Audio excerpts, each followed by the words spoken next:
How can I prove that my client has suffered a traumatic brain injury? So as of the time of this recording, December 2021, the only official diagnosis of traumatic brain injury can be rendered by a clinical provider, a neurologist. So your patient client has to go see them, relay the symptoms, relay the history, and is in his best assessment, the neurologist is going to render a clinical opinion.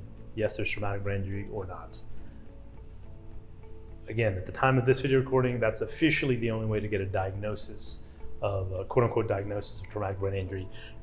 Unfortunately, that's fraught with some weaknesses. The biggest one is that it's subjective.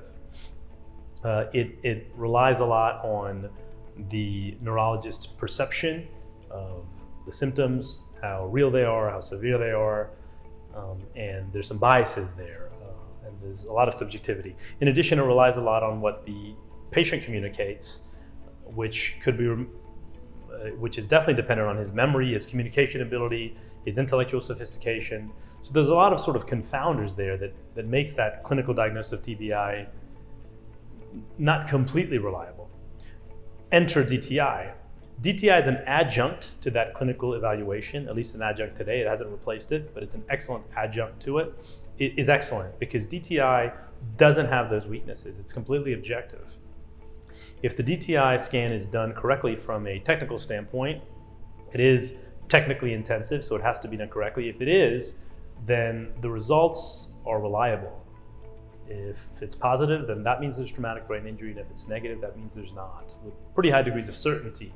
And there's no subjectivity in it. In addition, as I mentioned, the clinical evaluation relies a lot on the patient, his memory, language skills, intellectual sophistication, etc.